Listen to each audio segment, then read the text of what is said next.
Serial वसुधा के आने वाले एपिसोड्स में दर्शकों को मिलने वाला है ऐसा तूफान जिसकी गूंज चौहान हाउस की दीवारों को भी हिलाकर रख देगी। क्योंकि अब कहानी ने वो मोड़ ले लिया है जहां रिश्तों की बुनियाद, विश्वास की नींव और सच्चाई की तलाश एक खतरनाक खेल में तब्दील होने वाली है। दरअसल भंवर सिंह, वो नाम जिसने अब तक सिर्फ डर फैलाया है, इस बार अपने शातिर दिमाग से ऐसी चाल चली है कि अविनाश बुरी तरह से फंस चुका है। कहानी की शुरुआत होती है अविनाश और भंवर सिंह की गुपचुप मुलाकात से, जहां भंवर सिंह ने उसे न सिर्फ धमकाया बल्कि अदिति के साथ उसकी कुछ पुरानी और संदिग्ध तस्वीरें दिखाकर उसे मानसिक रूप से तोड़ने की कोशिश की। तस्वीरें देखकर अविनाश हैरान भी था और सदमे में भी, क्योंकि वो जानता था कि इन तस्वीरों को कोई भी देखेगा तो यही सोचेगा कि उसका अदिति से कोई रिश्ता था। लेकिन यहीं खत्म नहीं हुआ भंवर सिंह का खेल।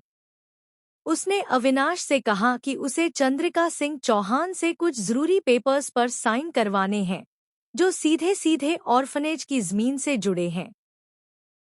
वो जमीन जिसे समाज सेवा के लिए इस्तेमाल किया जाना था, लेकिन भंवर सिंह उसका इस्तेमाल किसी और घिनौने मकसद के लिए करना चाहता है। अविनाश ने बिना एक पल गंवाए मना कर दिया।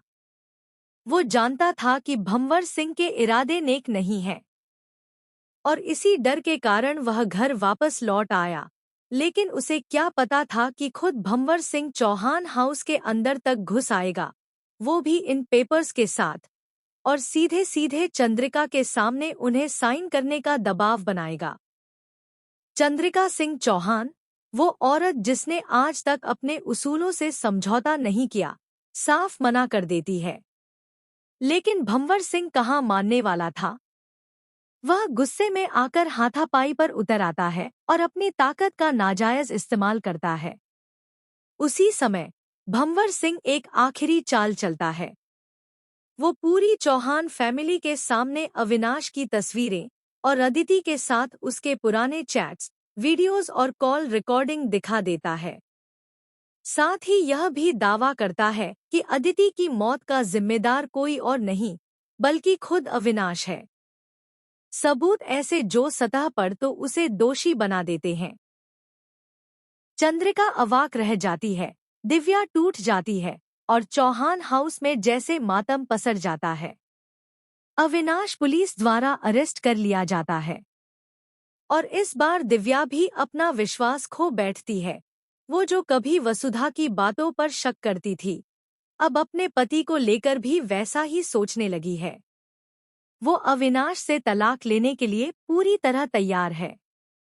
लेकिन कहानी यहीं थमती नहीं, क्योंकि जो किसी के लिए मुजरिम है वही वसुधा और देव के लिए एक सवाल बन चुका है। क्या वाकई अविनाश ऐसा कर सकता है? क्या वो अदिति से प्यार करता था? और अगर नहीं, तो ये तस्वीरें और वीडियो आए कहां से? अब वसुधा और देव एक मिशन पर निकल चुके हैं, एक मिशन सच की तलाश का, जो उन्हें शहर की गलियों से लेकर अदालतों तक और डिजिटल डार्क वेब तक ले जाएगा। वसुधा का इंट्यूशन और देव की टेक्निकल समझ मिलकर इस साजिश की परतें खोलने वाले हैं। वसुधा सबसे पहले जाती है अदिति के पुराने घर, जहां उसे अदिति की पुरानी डायरी मिलती है। उस डायरी में अदिति ने किसी R. के नाम के आदमी का जिक्र किया है, जो उसे जबरदस्ती अपने साथ रखने की कोशिश कर रहा था। क्या ये R. के ही असली गुनहगार है? दूसरी तरफ देव पुराने सर्विलांस कैमरों की फुटेज खंगालता है और उसे एक फुटेज में कुछ ऐसा दिखता है जो पूरी कहानी बदल सकता है। उस रात जब